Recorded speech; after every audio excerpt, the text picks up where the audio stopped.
Anyway, here with reaction, Fox News senior White House correspondent, our friend Peter Doocy is here. All right, they seem pretty pissed off and offended to me. I mean, Kamala's praising Joe. Joe says she won't distance herself.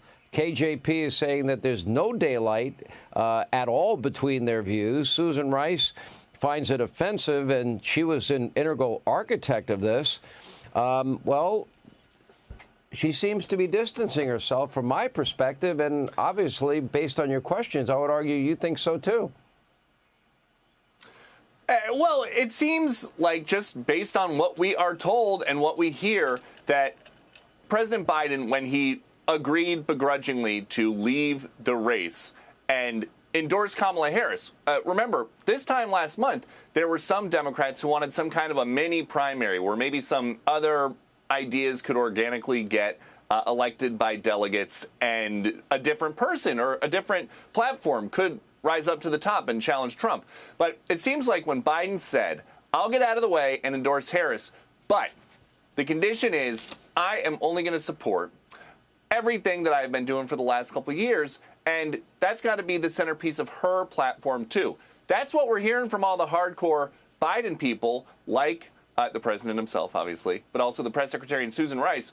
But there's this great item in Axios yesterday that says the people in Wilmington don't want her tied to this platform, especially economically, that was so unhelpful to President Biden that he had to drop out. They know that inflation is a killer. Even in her first week of remarks on the campaign trail, we were there in Philly last Thursday, she's talking about how prices are still too high. But it's got to be this balancing act of, I'm going to do something different, but also in the job that I have right now, I don't want to offend my boss, who I still probably do need to help me. And in that clip that you played from Prince George's County today, just to kind of put a bow on all of that, when she was saluting President Biden, saying there's a lot of love in this room, he was standing off to the side. And I think the best way that I would describe the way that he looked is wistful. It didn't seem like a joyous passing of the torch.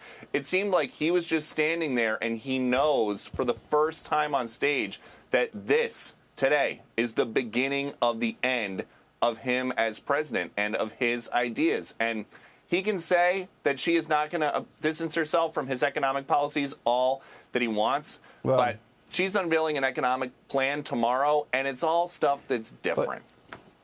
She was recently praising Bidenomics.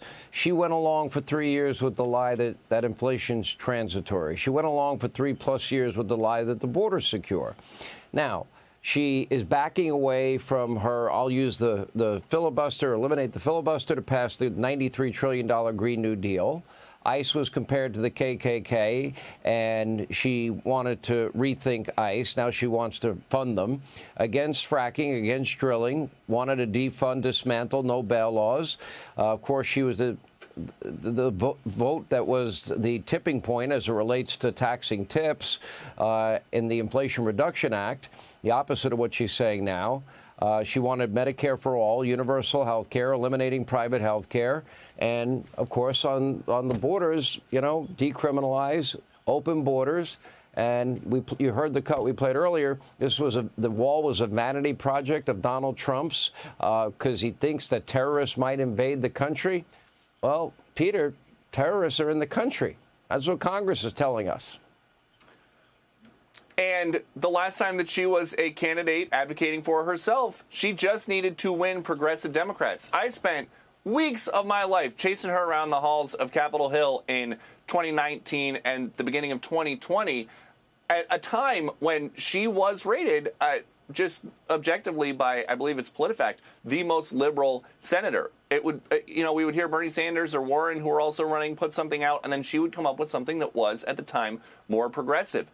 Now, she's not just competing for, she still needs those progressive Democrats, but she also needs a bunch of people in the middle who have become, in the last couple months, frustrated with Biden, Trump curious again. She needs all of these people, and she has not, at this point, articulated what changed. Right now, they are doing what I think they watched, like 6 weeks ago, Donald Trump, when he just kind of stayed back and, he kept as quiet as possible for as long as possible before their convention. It seems like that is what they're trying to do with her, but it is not something that they're going to be able to do forever. All right, Peter Doocy, great job. We appreciate you being with us. When we come back, hey, Sean Hannity here. Hey, click here to subscribe to Fox News YouTube page and catch our hottest interviews and most compelling analysis. You will not get it anywhere else.